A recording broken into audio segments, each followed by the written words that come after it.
জিবরাইলের 600 পাখা আছে, একটা পাখা দিয়ে মাত্র একটা বাড়ি মারলে পৃথিবী থেকে আসমানে যাইতে মাত্র 1 সেকেন্ড সময় লাগে। সুবহানাল্লাহ। কি বাড়ি যায় না হয় না? আরো জোরে বলেন, বলেন এই ক্ষমতার মালিক কে? আল্লাহ। আল্লাহ, এতে কোনো সন্দেহ? আল্লাহু আলা কুল্লি শাইইন কাদির।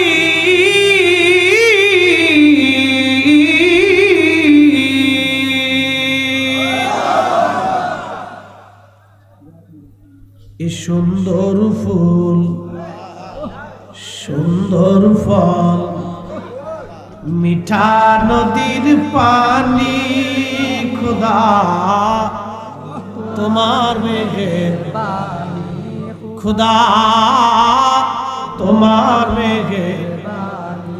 সুন্দর ফুল, সুন্দর ফল, মিঠা নদীর পানি, খোদা তোমার মেঘের বাণী।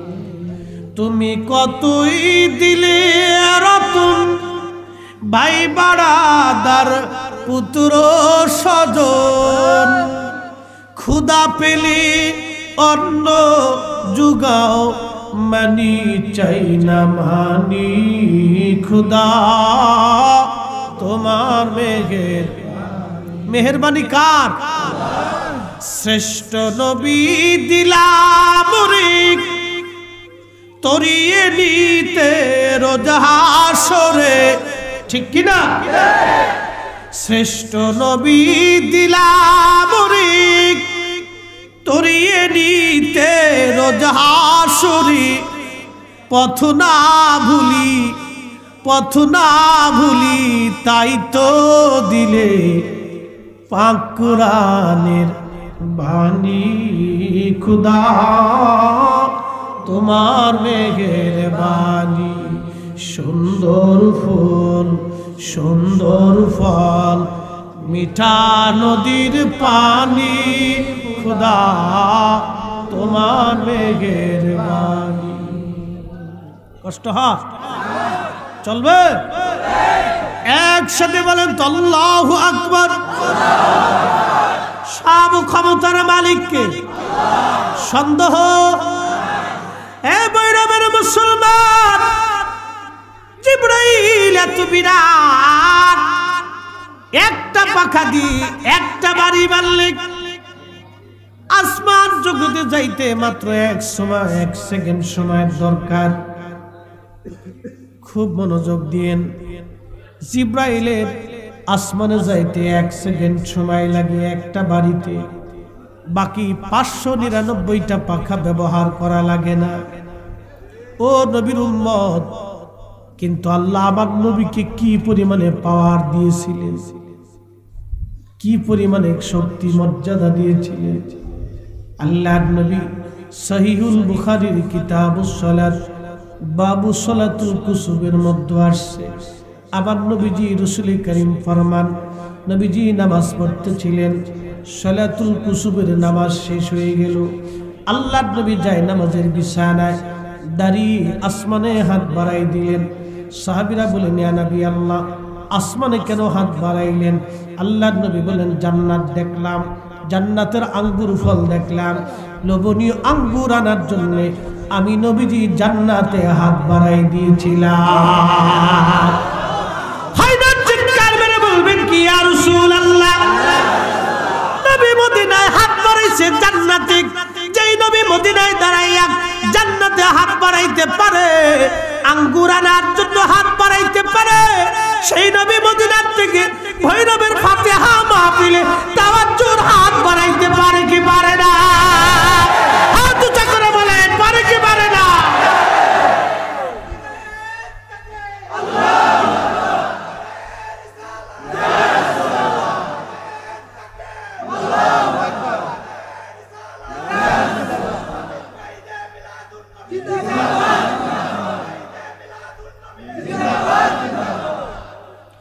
তেলের গাড়ি তেলে চলে,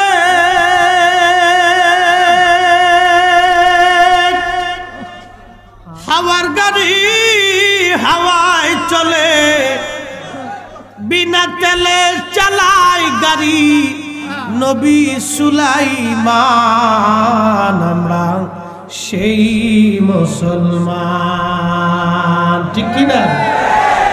কিন্তু মসজিদে জুতা চুরি করি।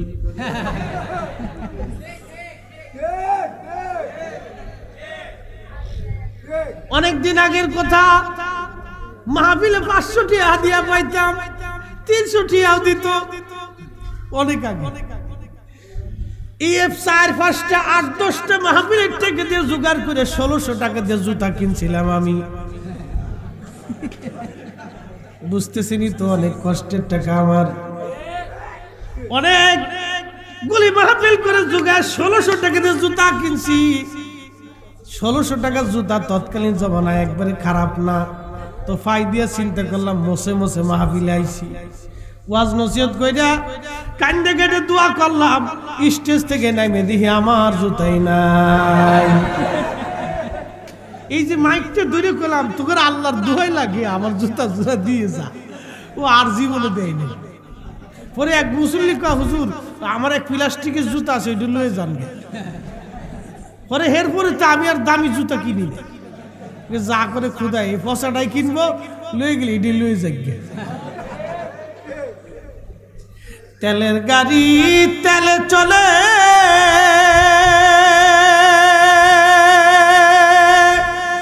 হাওয়ার গাড়ি হাওয়ায় চলে, বিনা তেলে চালাই গাড়ি নবী সুলাইমান আমরা সেই মুসলমান, আমরা সেই মুসলমান।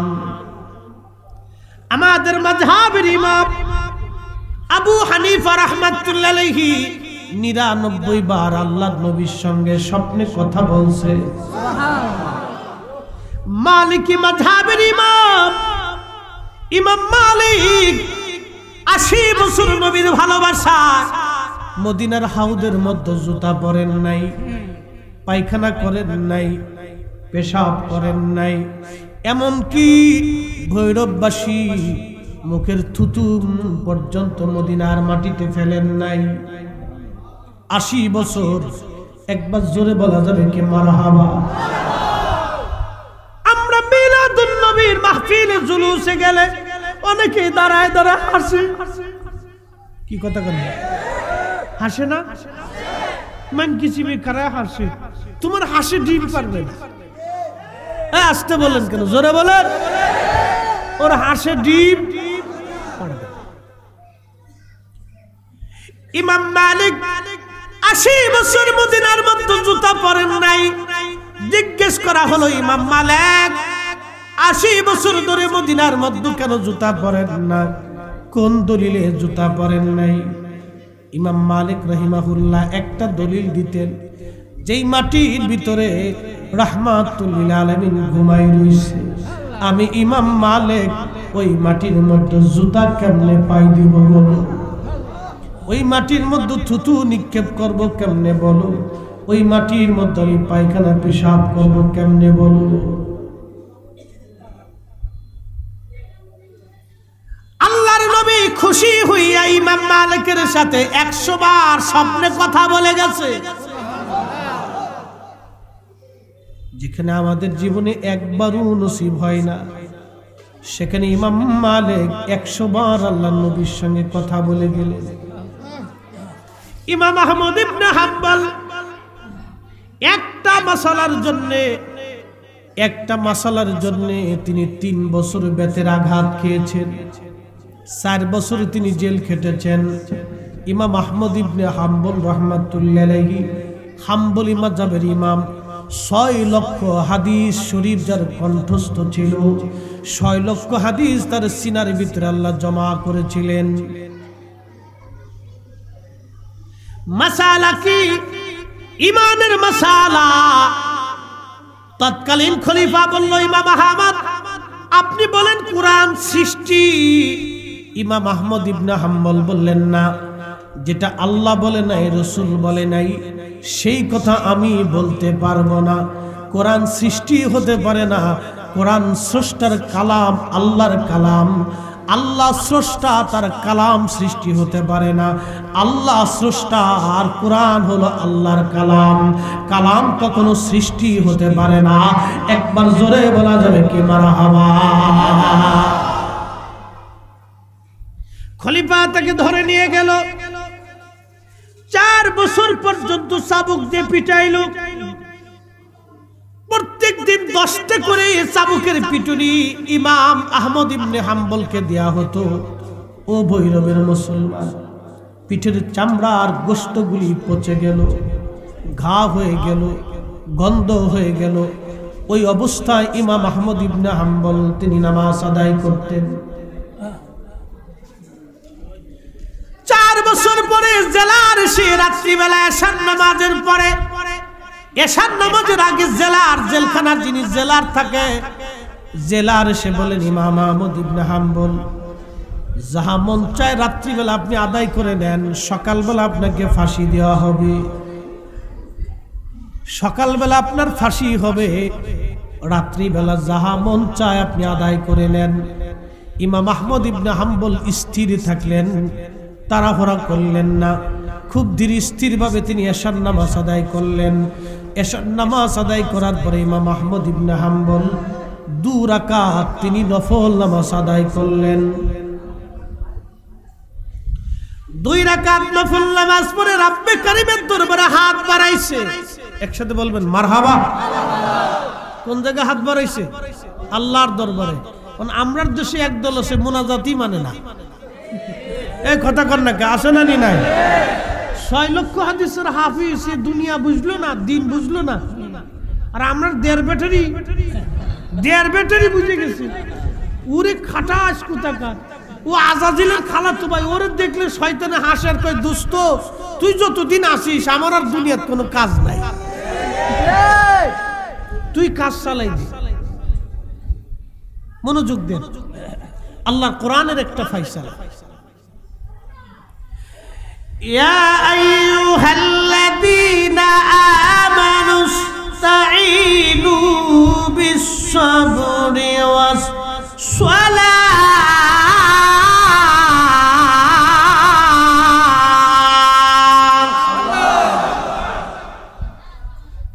হে ঈমানদার, তুমি আমি আল্লাহর কাছে সাহায্য চাও। কিভাবে তুমি সাহায্য নিবা? প্রথম নাম্বার, সালাতের মাধ্যমে সাহায্য নিবা, নামাজ। এরপরে সবরের মাধ্যমে, ধৈর্যের মাধ্যমে সাহায্য নিবা। পৃথিবীর মধ্যে যত নবী আসছে কঠিন বিপদের সময় নামাজ পড়িয়া দোয়া করত। পৃথিবীর মধ্যে যত ওলি আসছে নামাজের পরে দোয়া করছে। একসাথে বলবেন মারহাবা। সাহাবীরা জিজ্ঞেস করলো, ইয়া রাসূলুল্লাহি, কোন সময়ের দোয়া কবুল হয়ে যায়? আল্লাহর নবী বলেন, জাওফুল লাইলিল আখির, শেষ রাতের দোয়া কবুল হয়। ওদবুরুস সালাতিল মাকতুবা, ফরজ নামাজের পরে দোয়া করলে কবুল হয়ে যায়। শেষ রাতের দোয়া, এই তাহাজ্জুদের সময়ের দোয়া। এখন শেষ রাত, তাহাজ্জুদের সময়। জীবনের কত রাত ফাঁকি দিয়ে চলে গেল। জিন্দেগি তোর যাইরে ফাঁকি দিয়া রে সোনার জিন্দেগি তোর যায় ফাঁকি দিয়া। ও জাদমুরি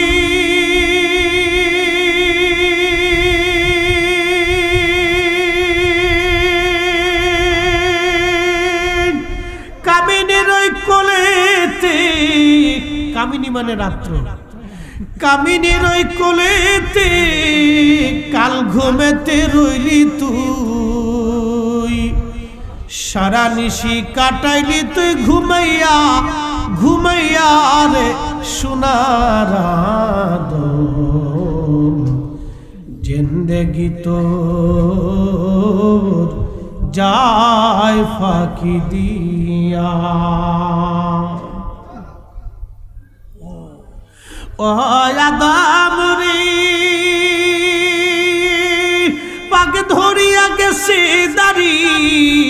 দন্ত আছে গুটা চারি সমন জারি গিয়াছে করিয়ারে সোনারাদ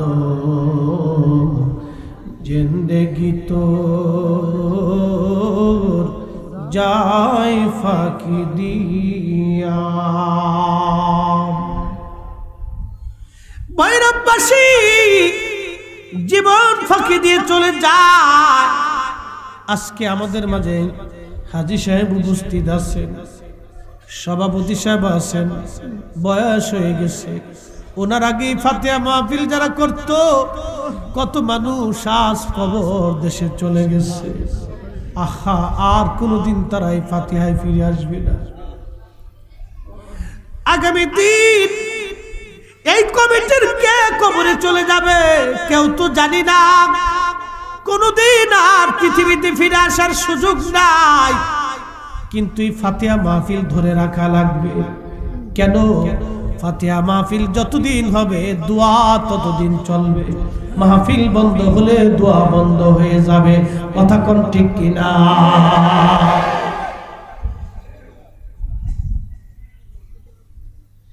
আল্লাহর নবী বললেন, জাওফুল লাইলিল আখির, শেষ রাতের দোয়াগুলো কবুল হয়। তাহাজ্জুদের সময় দোয়া কবুল হয়। অদবুরুস সালাতিল মাকতুবা, ফরজ নামাজের পরে দোয়া করলে কবুল হয়। আজকে যারা ফরজের পরে দোয়া মানে না, ওরাই হলো অরিজিনাল বেদাতি। ওরা হলো বেদাতি। বলবেন হুজুর ওদেরকে বেদাতি বললেন কেন? ফরজ নামাজের পরে দোয়া করলে কবুল হয়, এটা কি আমার ফয়সালা না নবীর ফয়সালা? আল্লাহর হাবিবের ফয়সালা। তার অর্থ হচ্ছে ফরজের পরে দোয়া কবুল হয়, এটা রাসূল করিমের সিদ্ধান্ত, আল্লাহর চূড়ান্ত ফয়সালা। ফরজ নামাজের পরে দোয়া করলে কবুল হয়, আল্লাহর ফয়সালা। এই ফয়সালাকে যারা বেদাতের ফতোয়া দিয়ে বন্ধ করে দিতে চায়, ওরাই হলো বর্তমান জমানার কাজ্জাব, মিথ্যাবাদী। কথা কোন ঠিক? দোয়া কি চলবে? আবার আসতে হবে। দোয়া কি চলবে? হ্যাঁ, ঠিক আছে। বলে হুজুর দোয়া না করলে কি ক্ষতি? এবার বুঝাই দিই, দোয়া না করলে কি ক্ষতি হয় এটা বুঝাই। আজাজিলের তো চিনেন, আজাজিলের সাথে দেখা সাক্ষাৎ হয়েছে কি? হয় নাই। তবে ও প্রত্যেক দিন কিন্তু আপনার শরীরে বিচরণ করে, রক্তের শিরা দিয়ে ঢুকে একবারে কালবের এখানে বৈশা আপনার ধোঁকা দেয়। জীবনের প্রথম গেছিলাম একবার ঠাকুরগাঁ মাহফিল করেছে, তো হরিপুর থানা রানী শঙ্কলের পরে ওই এলাকায় ওই লামাজহাবি বেশি, আহলে হাদিস। ওই জীবনে কোনোদিন ওদের সাথে সাক্ষাৎ টাকাত হয় না। তখন তো এগুলোর প্রচার ছিল না, মিডিয়ার কারণে আমার দেশের ছেলেপেলেরা ঘোরার ডিম আগাও বুঝে না, মাথাও বুঝে না। ও যেটা পাই এটাই মনে করি এটাই ঠিক। তো যাই হোক, মাহফিলে গেছি, তো জোহরের নামাজের সময় আজান পড়ছে, চিন্তা করলাম নামাজটা পড়িয়ে আসি। তো মসজিদে ঢুকে জমাতে দাঁড়াইছি, অন্ধেহি ডান পাশ দিয়ে একজন আমার পার উপর ফাড়া দিয়ে ধরছে, বাম পাশ দিয়ে আরেকজন আমার পার উপর ফাড়া দিয়ে ধরছে। তো আমি তো জীবন এটা কোনোদিন সম্মুখীন হয়েছি না, তো সেগে একবারে সেগে দাঁড়াইছে, দাঁড়াইয়া ফার উপর ফাড়া দিয়ে খুব কায়দা মতো আমার ধরে রাখছে। তা আমি চিন্তা করলাম এবার কোন যা, কোন সিস্টেম এটা? সারা জীবন নামাজ পড়লাম, হুজুরের নামাজ শিখিনি, এরকম নামাজ তো দেখিনি। আচ্ছা যাক, আজকে তো আমার দর্শে রে, তো সাইডে দিয়ে আজকে লাভ নাই। ফরিদপুরের বুলা আজকে তোরে দর্শি দাঁড়া। তো আমি আবার পাড়ে ছুটাইয়া ওখানে দুইজনের উপর পাড় দিয়ে ফাড়াই দিয়ে ধরে কায়দা মতো চাপতেছি। নামাজ শেষ হয়ে যাওয়ার পরে দোনোটা আমার দিক সাই রইছে। তা আমি কই সাই রইছু কি লিগে? হুজুর আপনি পার উপর ফাড়া দিয়ে আপনি চাপলেন কেন? আমি বললাম তুই আমার পার উপর ফাড়া দিয়ে ধরলি কেন? ধরছি যাতে শয়তান না ঢুকে। আমি তো শয়তান তোর লুকিয়ে নিজ দিয়ে জাগা মতো দিয়ে চলে গেছে।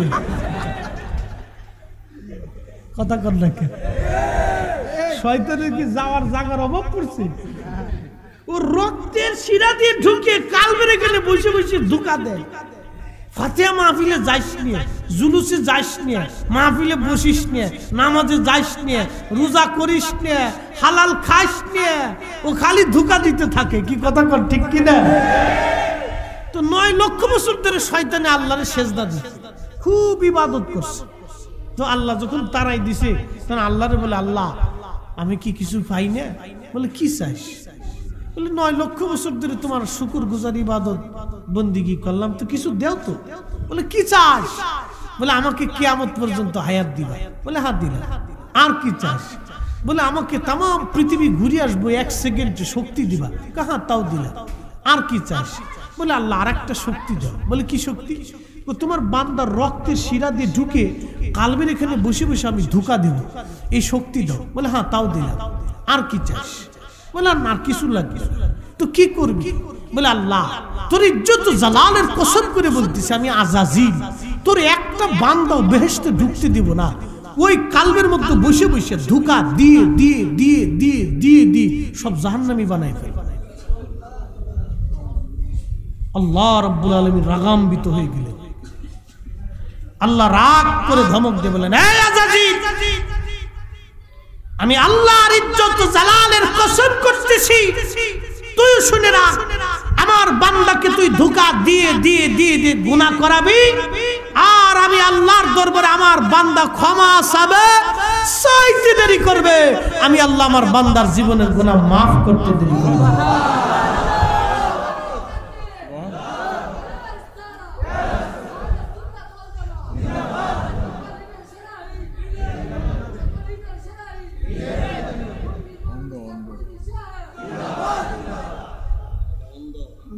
অন্ধ না, আহা ইশক। ওর ইশকটা কেন আসলো জানেন? আল্লাহর একটা ফয়সালার কারণে। ওর হৃদয় উৎফুল্ল হয়েছে। অন্ধ, চোখ অন্ধ কিন্তু দিল অন্ধ না। ওর চোখ অন্ধ কিন্তু দিল অন্ধ না, ঠিক কি না? আল্লাহর একটা ফয়সালার কারণে হৃদয় উৎফুল্ল হয়েছে যে আমি অপরাধ করেছি। রব্বে কারীম আজাজিলের সাথে আল্লাহর চ্যালেঞ্জ, এই আজাজিল, তুই আমার বান্দাকে গুনাহ করাবি, আর আমার বান্দা আমার কাছে ক্ষমা চাবে, চাইতে দেরি হবে, চাইতে দেরি হবে, চাইতে দেরি হবে, আমি আল্লাহ আমার বান্দার জীবনের গুনাহ মাফ করতে দেরি করব। দোয়া বন্ধ করতে চায় কারা? ওরা হলো আজাজিলের ভাই। কার ভাই? আজাজিলের ভাই। ওরা জানে দোয়া বন্ধ করে দিলে শয়তানের চিন্তা যে দোয়া বন্ধ যদি একবার হয়ে যায় তো আর আল্লাহর কাছে মাফ সব যাবে না। আচ্ছা কোন তো মনে মনে কলা খেলি কলা খাওয়া হয়? হ্যাঁ হবে? আচ্ছা আপনি আমার সাথে বিয়াদবি করছেন, মনোযোগ দেন, আমার সাথে আপনি বিয়াদবি করছেন, বিয়াদবি করে আপনি আমার সামনে বসে বসে মনে মনে মাফ চাইতেছেন, খুব মাপ চাইতেছে, ভুল হয়ে গেছে গা, মাপ সাপ করে দিয়ে, ভুল হয়ে গেছে গা, মাপ সাপ করে দিয়ে। আপনি আমার কাছে হুজুর ভুল হয়ে গেছে গা, মাপ সাপ করে দিয়ে দেনকে, মাফ করে দেন। আচ্ছা আমার অন্তর থেকে মাপ আসবে? আপনি যদি আমার হাতটা ধরে বলেন হুজুর ভুল হয়ে গেছে গা, মাফ করে দেন, অপরাধ হয়ে গেছে, তখন আমার অন্তরে দয়া আসবে। রব্বে কারীম তো রব, দুহাত তুলে যখন বিনয়ে বেশে বলবেন ইয়া রব, রব্বানা যালামনা, আল্লাহ আমি আমার নফসের সাথে জুলুম করে ফেলেছি, আনফুসানা ওয়া ইল্লাম তাগফির লানা ওয়া তারহামনা লানাকুনান্না মিনাল খাসিরিন। আল্লাহ ভুল হয়ে গেছে, আপনি আমার মাফ করে দেন। আল্লাহ গুনাহ করে ফেলছি, মাফ করে দেন। আল্লাহ অন্যায় করে ফেলছি, মাফ করে দেন। আল্লাহ সাথে সাথে বান্দার জীবনের গুনাহকে মাফ করে দেন। এই কাজগুলিকে যারা বন্ধ করে দেওয়ার জন্য উঠে পড়ে লাগছে, ওরা হলো সমাজের নিকৃষ্ট দল। আল্লাহ ওদের থেকে আমাদের মুসলমানকে হেফাজত করুন, জোরে বলেন আমিন। হ্যাঁ ভাইরাবের মুসলমান, খুব মনোযোগ দিয়ে শুনিয়া যান, আজাজিলের সাথে আল্লাহর চ্যালেঞ্জ। এই জন্য আপনি যদি ক্ষমা চান আল্লাহ আপনাকে মাফ করে দিবে। শেষ রাত্রিবেলা আল্লাহ ক্ষমা করে দেয়। হযরত ইমাম আহমদ ইবনে হাম্বল রাহমাতুল্লাহি আলাইহি নামাজ পড়ে খুব স্থিরভাবে আল্লাহর দরবারে হাত বাড়াই দিছে, ও রব মালিক, আমি আহমদ ইবনে হাম্বল সারা জীবন আপনার নবীর হাদিসের খেদমত করে গেছি। আল্লাহ, আমি আহমদ ইবনে হাম্বল, আমি আপনার গোলাম। 4 বছর ধরে এই বাদশা আমাকে পিটাইয়া পিটাইয়া আমার গোশতগুলি পচাই ফেলে দিয়েছে। আমি একটা অভিযোগ আপনার কাছে করি নাই আল্লাহ। আজকে শুনলাম ওরা আমাকে সকালবেলা ফাঁসির কাস্টে ঝুলাইতে চায়। আল্লাহ, আমি আহমদ ইবনে হাম্বল, যদি কোরআন তোমার সৃষ্টি হয় তাহলে আমার হেদায়েত দিয়ে দাও, আর কোরআন যদি তোমার কালাম হয় তাহলে আজকে বাদশাকে তুমি দুনিয়া থেকে বিদায় করিয়ে নাও। আল্লাহু আকবার। আল্লাহর ওলিদের দোয়া কারেন্টের মতো কবুল হয়। সহিহুল বুখারীর কিতাবুর রাকাকের ভিতরে নবীজি বলেন, মান আদালি ওয়ালিয়ান ফাকাদ আযানতুহু বিল হারব। আমার ওলির সাথে যদি তুমি দুশমনি করো তাহলে আমি আল্লাহ তোমাকে কি শাস্তি দেব? আমি আল্লাহ তোমার সঙ্গে যুদ্ধ ঘোষণা করব। আমার ওলির সাথে যদি তুমি দুশমনি করো আমি আল্লাহ তোমার সঙ্গে যুদ্ধ ঘোষণা করব। ইমাম আহমদ ইবনে হাম্বল হাত বাড়াইয়া দোয়া করতে দেরি হলো, রব্বে করিমের দরবারে কবুল হতে দেরি হয় নাই। হযরত ইমাম আহমদ ইবনে হাম্বল সারা রাত ঘুমান নাই, সারা রাত নামাজে নামাজে কাটাই দিলেন। ফজরের নামাজ পড়ে তাসবিহ তাহলিলে বসে আছেন স্থির, কোনো চিন্তা করতেছিলেন না। সকালবেলা জেলার এসে বলতেছে, হুজুর আপনার জন্য একটা সুসংবাদ, আজকে রাত্রিবেলা খলিফা মৃত্যুবরণ করেছে, নতুন খলিফা আসছে। এই খলিফা ঘোষণা দিয়েছে আপনাকে তাড়াতাড়ি জেলখানার থেকে বের করে নিয়ে যাওয়ার জন্য। একবার জোরে বলা যাবে কে মারহাবা? ইজ্জতের মালিক কে? আল্লাহ আল্লাহ আল্লাহ আল্লাহ। আল্লাহর পেয়ারা মাহবুবদের সঙ্গে দুশমনি করলে তার কপাল পুড়ে যায়, নসিব পুড়ে যায়, দুনিয়ার থেকে সে ইতরের কাছে অপমান হয়। আল্লাহ তার ওলিদের ইজ্জতকে আল্লাহ নিজে হেফাজত করেন। একটা ঘটনা ইমাম আহমদ ইবনে হাম্বল রাহমাতুল্লাহি আলাইহি কিতাবুজ জুহুদের মধ্যে তিনি লেখছেন। ইমাম আহমদ ইবনে হাম্বল কিতাবুজ জুহুদের মধ্যে তিনি লেখেন, বনি ইসরাইলের একজন যুবক সারাদিন 24 ঘন্টা আল্লাহর ইবাদতে কাটাইতো, একটা সেকেন্ডের জন্য সেই ইবাদত বন্ধ করতো না। গোসল পায়খানা পেশাব ওযু করা ব্যতীত সবসময় ইবাদতে কাটাইতো। ওই এলাকার কিছু বখাটে লোক, দুষ্ট চরিত্রের কিছু লোক, তারা সিদ্ধান্ত নিল এই যুবককে কালকে আমরা পরীক্ষা করব। বলে কি পরীক্ষা? একটা পতিতা নারীকে তারা ভাড়া করলো, পতিতা নারীকে টাকা দিল, টাকা দিয়ে বলল, হ্যাঁ পতিতা নারী তোমাকে টাকা দিলাম, কিন্তু শর্ত হলো এই যুবককে যে কোনো মূল্যে এই যুবকের সঙ্গে তার খানকার ভিতরে তুমি জিনা করবা। অ্যাটেনশন। এখন আমাদের দেশে তো জিনাটা না, এগুলো কিছু গুনাহ মনেই করে না, এগুলো কিচ্ছু মনে করে। নারীরা এখন হয়ে গেছে আলট্রা সিস্টেম। ওই ঢাকাতে মাঝে মধ্যে দেখা যায় কোনটা বেডি না ইজলিয়া চিনা যায় না। এই ঠিক আসতে বলেন, জোরে বলেন। মহিলা না হিজলিয়া চিনা যায় না। প্যান্ট পরছে, ও শার্ট গাই দিছে, কি করে না করে কোনো তাল খুঁজে পাওয়া যায়। রাত্রি গভীরে আমরা ঢাকায় ঢুকি, মাহফিল শেষ করে 3টে বাজে 4টে বাজে, তুই যে মামা ঘাটে ইলিশ হোটেলে যাই ইলিশ খাওয়ার লাগে, তো পিছনে ওই আপনার জন্ডিস একটা উড়েছে। তো ফুলের মতো সুগন্ধিময় থাকার কথা, বেডি বুড়া হয়ে গেছে। একবারে আপনার ওই বিউটি পার্লারে যাই মেকআপ সেকআপ কইরা একবারে মায়ের চাইতে মায়ের বাউ বলা। কি যে বাউরি, বাপরি বাপ। একবারে মেকআপ করিয়ে সব কালা, খালি মুখটা দলা, পাউডার লাগাইয়া। হাজী সাহেব আবার কি বলবো, দুঃখের কথা, কেমন দেখা যায়, হে মনে করে যে আমার বিশ্ব সুন্দরী দেখাচ্ছি, মনে করছে আমার বিশ্ব সুন্দরী দেখাচ্ছি। শয়তানে হাসি আর কয়, ওরে আমার নানি।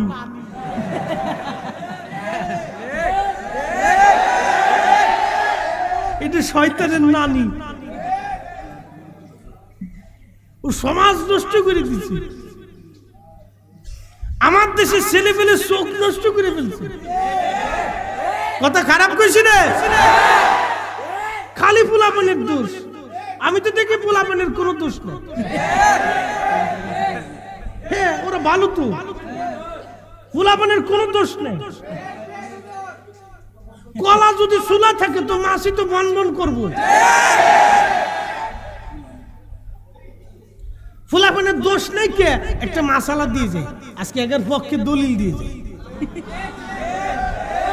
দিব দিব বিরাট দলিল। আম্মা জান হাওয়া আলাইহিস সালামরে আল্লাহ তখন বানাইছে না, আমরা আব্বা জানরে আল্লাহ বানাইছে। দেখেন আব্বা জানরে বানাইছে, বানাইয়া বেহেশতের ভিতরে রাখছে।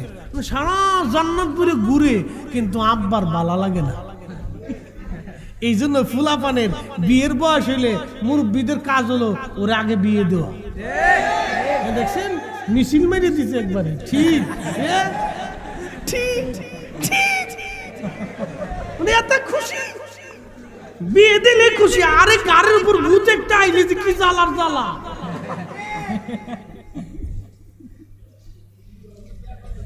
আব্বা জান জান্নাতের ভিতরে বালা লাগে না, আমাদের বাবা জানেন একা একা খুব বালা লাগতেছে না, সারা জান্নাত ঘুরে ঘুরে কিন্তু বালা লাগে না। আল্লাহ রাব্বুল আলামিন তো সব জানে।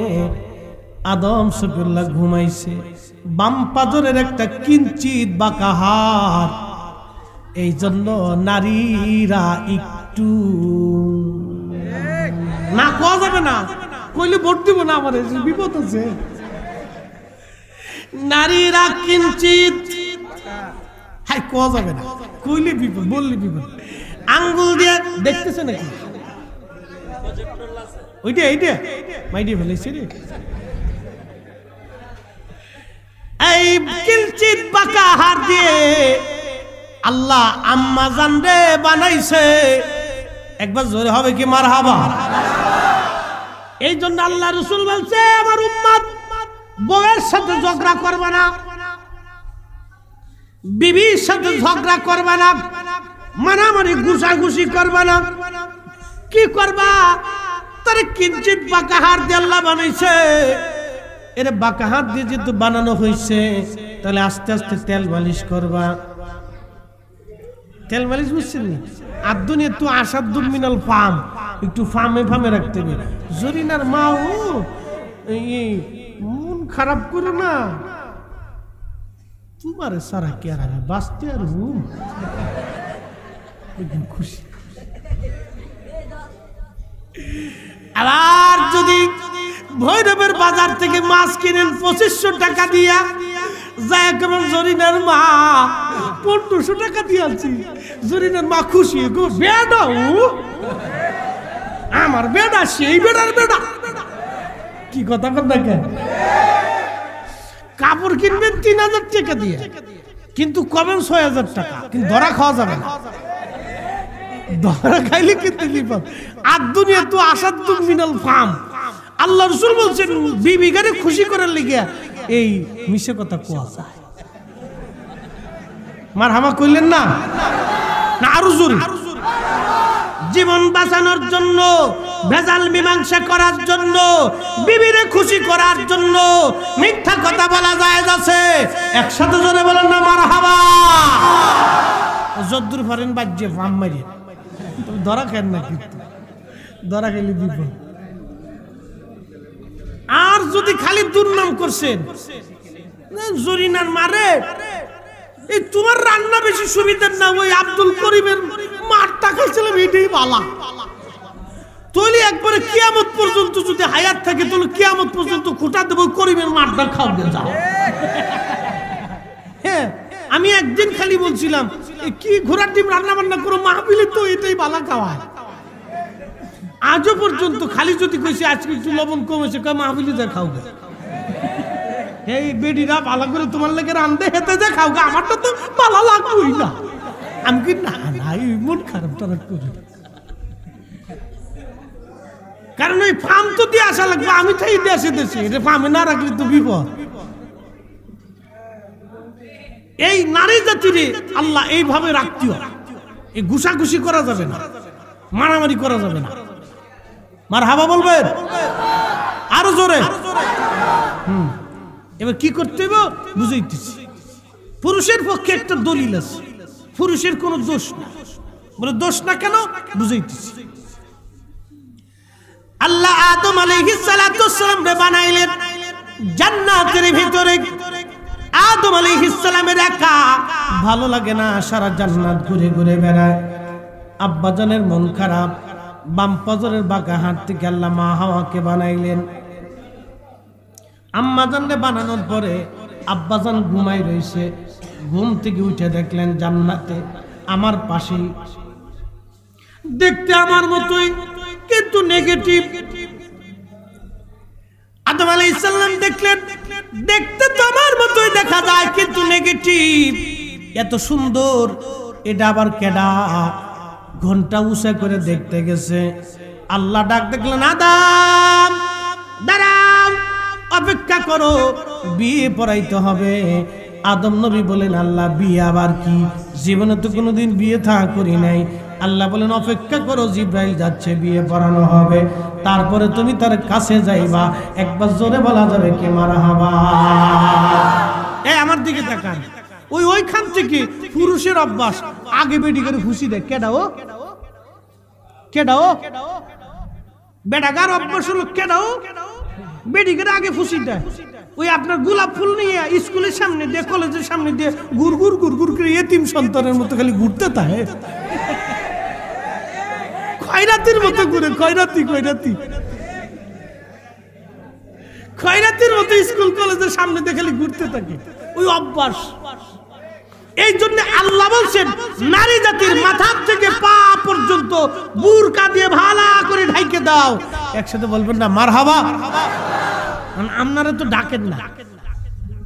ফ্যান কিনে দেন, ফ্যান ফ্যান কিনে দেন, জিন্সের প্যান্ট, শুজ প্যান্ট, গেঞ্জি হেতা কিনে দেন, বুরকা কিনে দেন। নিজের স্ত্রীকে পর্দা করাবেন, পর্দা শিখাবেন, খাস পর্দা শিখাবেন, নিজে হাতে শিখাইতে হয়। নিজের মেয়েকে খাস পর্দা নিজে হাতে শিখাইতে হয়, নিজের বোনকে খাস পর্দা নিজে হাতে শিখাইতে হয়। ঠিক আছে বলেন,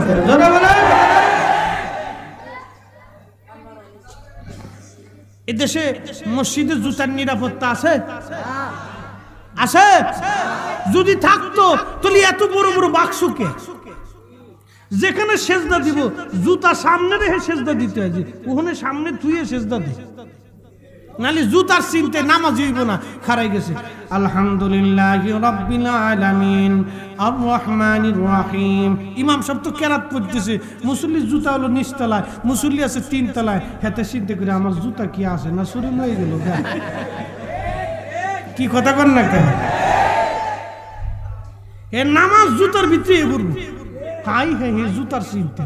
এই জন্য মসজিদ কমিটি সিদ্ধান্ত দিয়েছেন, আরে বাপ তোর নামাজ ঠিক থাক, তোর জুতা তুই সামনে তুই সিজদা দে। এই জন্য বাক্স তৈরি করে দিচ্ছে। সারা পৃথিবীতে কোনো মসজিদে এরকম সিস্টেম আছে আমার জানা নাই।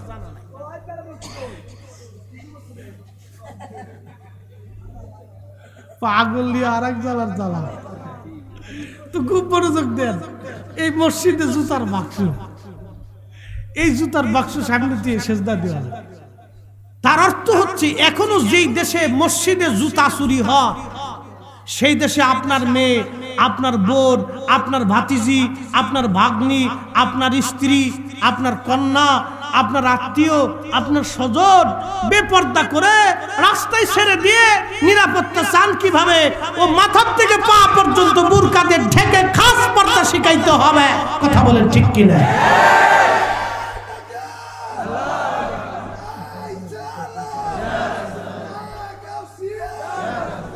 ওইসে তো গলা ভেঙে এসে চাকাও টেল হয়ে যাচ্ছে আমার কাছে। আয় আর কল লাগবেন না তো, হইছে আর বলা লাগতেছে না। তুই আমার কাছে চাকাও টেল হয়ে যাচ্ছে, গলা ভেঙে গেছে তোর। আসে কি আল্লাহু আকবার। দরকার বাপরে, দুনিয়াতে আল্লাহ কোন ইবাদত দিয়ে বান্দাকে মাফ করবে আমরা জানি না। কি কথা কোন ঠিক কি না? হাদিস শরীফ শুনাই,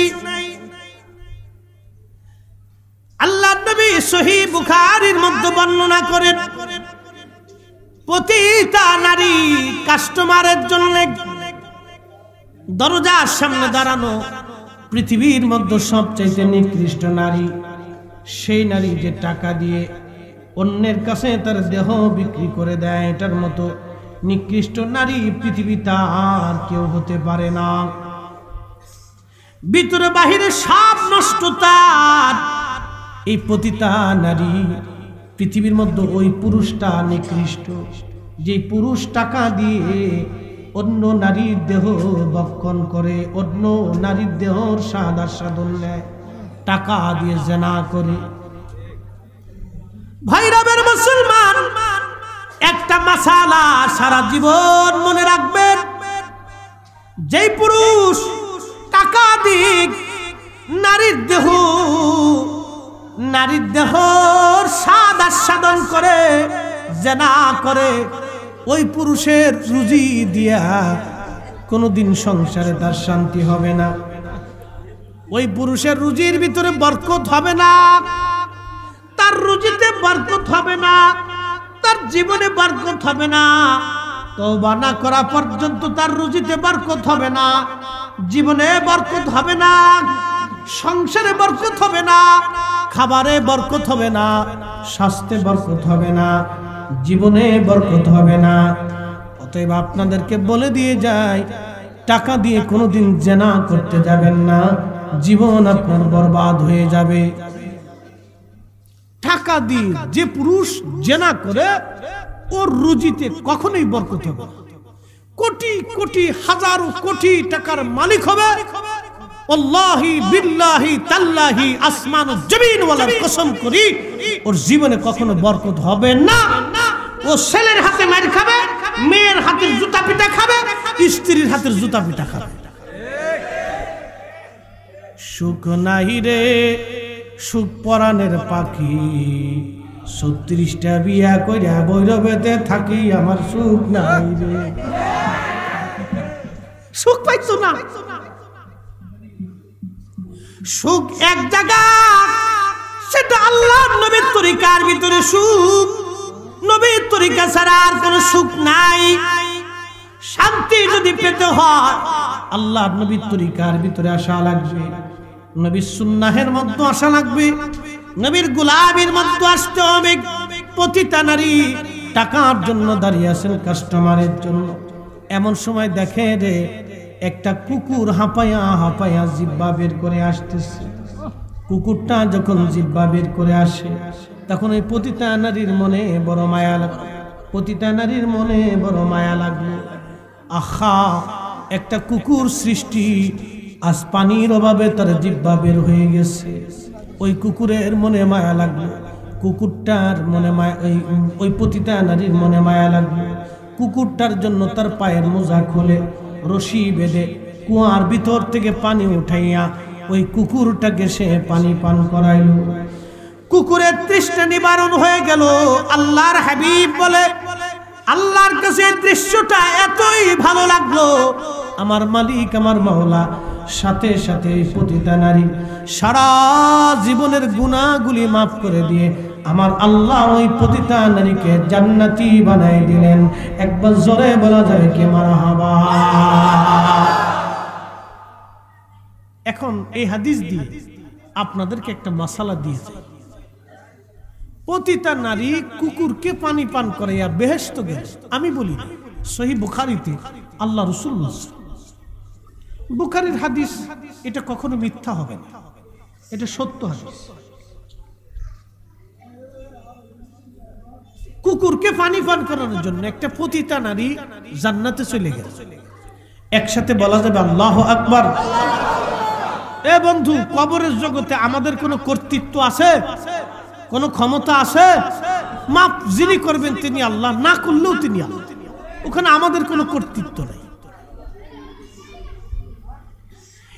পতিতা নারীর পানি পান করানোর জন্য যদি, কুত্তারে পানি পান করানোর জন্য যদি পতিতা নারী জান্নাতে চলে যায়, নবীর মিলাদে, নবীজির আগমনে খুশি হইয়া জাশ্নে জুলুসে ঈদে মিলাদুন নবী মাহফিলে গরু জবাই করিয়া, বিরিয়ানি রান্না করিয়া, মিষ্টান্ন পাকাইয়া আল্লাহর বান্দারে খাওয়াইলে আমরাও জান্নাতের আশা করতে পারি। হাত উঁচা করে বলেন ঠিক কিনা? যারা বেদাতের ফতোয়া দিল, ফতোয়া দিয়ে বাবা কোনো লাভ নাই। পতিতা নারী কুত্তারে পানি পান করে জান্নাতে গেল। আল্লাহর কাছে এই দৃশ্যটা বড় ভালো লাগলো। আর আমার নবীর মহব্বতে আশিক তাবারক রান্না করে মিলাদুন নবী মাহফিলে খরচ করলো, তাবারক খাওয়াইলো। আপনি তাবারকের পায়খানা নিকৃষ্ট বস্তুর সাথে তুলনা দিবেন, বেদাতের তবকা দিবেন। আপনার বেদাতের ফতোয়া সুন্নিরা কোনোদিন কখনো মিলাদুন নবী ছেড়ে দেবে না। তাবারক রান্না করা তারা ভুলে যাবে না, মিষ্টান্ন খাওয়ানো তারা ভুলে যাবে না, মেহমানদারি তারা ছেড়ে দিবে না। কথা কোন ঠিক কিনা? আচ্ছা প্রশ্ন করি, আবু লাহাব খুব ভালো লোক ছিল? হ্যাঁ, খুব নিকৃষ্ট। খালি নিকৃষ্ট, আল্লাহ কোরআন থেকে সাবমিট হলো। তাব্বাত ইয়াদা আবি লাহাবি ওয়া তাব, তাব্বাত ইয়াদা আবি লাহাবি ওয়া তাব, মা আগনা আনহু মালুহু ওয়া মা কাসাব। আল্লাহর কোরআন বলে আবু লাহাবের হাত ধ্বংস হয়ে যাক, আবু লাহাব নিজে ধ্বংস হয়ে যাক। যিনি লানত দিলেন তিনি আমার আল্লাহ। আল্লামা ইমাম হাফিজুল হাদিস শামসুদ্দিন ইবনে জাজরি আজ থেকে 800 বছর আগে মিলাদুন নবীর পক্ষে একখানা কিতাব লিখে গেছে। একবার জোরে বলবেন কি মারহাবা? কত বছর? আমার দিকে তাকান। আল্লামা ইমাম শামসুদ্দিন ইবনে জাজরি 800 বছর আগে 650 হিজরিতে তিনি ইন্তেকাল করেছেন, আর 1450, তাহলে কত হলো? 800 বছর না, 650 বছর হিজরিতে ইন্তেকাল করছে। আজকে 1450 বছর চলে, তাহলে আজ থেকে 800 বছর আগে পবিত্র মিলাদুন নবীর উপরে একটা কিতাব লিখছেন। কিতাবের নাম ফি কিতাবিহিল মুসাম্মা আরফুত তারিফি বি মাউলিদিশ শরীফ। তার কিতাবের নাম ছিল আরফুত তারিফি বি মাউলিদিশ শরীফ। একবার জোরে বলা যাবে না মারহাবা?